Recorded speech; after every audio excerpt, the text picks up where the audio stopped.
I have one other thing to read before we start with the actual election itself. There was a challenge to the candidacy of Mike Sweeney based on the fact that Mike is the husband of the current director, and the challenge had to do with whether a single lot, which was owned jointly by two people, could have two directors representing that single lot. In other words, could a husband and wife team be both directors on board? We had studied this matter quite thoroughly, and our belief was that our governing documents did not prohibit anything like that. But given that there was a formal challenge to the issue, we submitted the challenge to our lawyer and asked our lawyer's opinion on this matter. And I'm going to read a very brief written opinion from our lawyer. Before you Yes, sir. ask the question. Yes. Who was the formal challenge from? It was from Mr. Masters. Okay, thank you. Now, this is from Juan Cardenas of Reese Broom, who has been our law firm for some time now. Assuming Mr. Sweeney is a member of LHCC and in good standing, he is eligible to serve on the board of directors per the bylaws. The fact that he is a co-owner of a lot with Mrs. Pedler, actually it says Ms. Pedler, does not invalidate his eligibility to serve, nor would it affect his right to vote on matters as a member of the board, on matters before the board of directors, as the bylaws do not regulate, much less prohibit, the possibility of two or more co-owners of one lot serving on the board at the same time. The bylaws make clear that Mr. Sweeney and Ms. Pedler share voting rights with respect to their lot as members of LHCC on matters before the membership, as only one vote is assigned to each lot, regardless of the number of co-owners. But again, this point does not affect the issue of eligibility to serve on the board. I hope this further explanation is helpful. Regards, Juan Cardenas.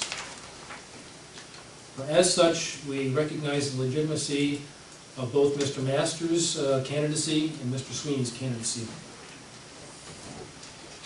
I want to review the balloting procedures, and it's a procedure that was just affected by the amendment to Resolution 2008-03.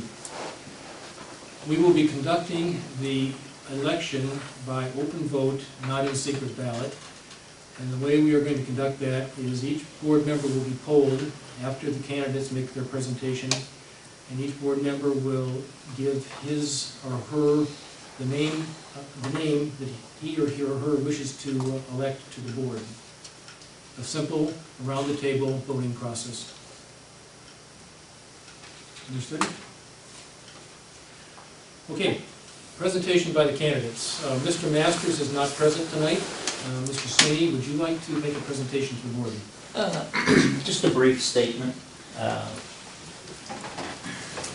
I discussed this with my wife and other folks, and I believe I can make a contribution to the board. You all have record of my experience, both in law enforcement and management and in engineering, security and other things. I believe this is an excellent board and that I can contribute in some small way to its success. I would hope that you've reviewed all the documents and that you will make your decision in good conscience, and I will await the result. Thank you. Thank you, Mike. Since Mr. Masters is not present, we'll move on to questions from the board. Yes, sir. Well, I'd like to make a statement about Mr. Masters not being here. Go ahead, Pat. I find it disheartening that whenever we have an annual meeting, whenever we have a town hall meeting, that Mr. Masters is very quick to be up front to ask a multitude of questions to which he demands answers, and if someone even pauses, he is very demanding that they be very specific and answer his questions. I do not believe this is the first time that Mr. Masters has run for an open position on the board and has failed to show up. All I can assume is that he, while he likes to ask questions and demand answers, does not like to be put in a position where he has to give answers. I think each candidate for a board open position should be required to be at the board meeting. I will add that as a suggestion to our proposed resolution at the next meeting. But I find it very interesting that an individual who has never been on any, to my knowledge, task forces or committees, or who has tried in any positive way to help this community, believes that he has a rightful place on this board. Thank you. Thank you, Pat. Does anybody else have a general comment to make before we get on to questions to the candidates? Okay. Dave? Yeah, I don't know if now's the right time or not. If you're going to poll individuals, I can make my remarks then. The next step is to ask any board members if they wish to ask Mr. Sweeney a question.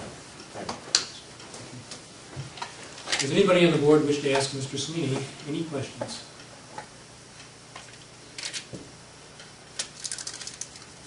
Okay.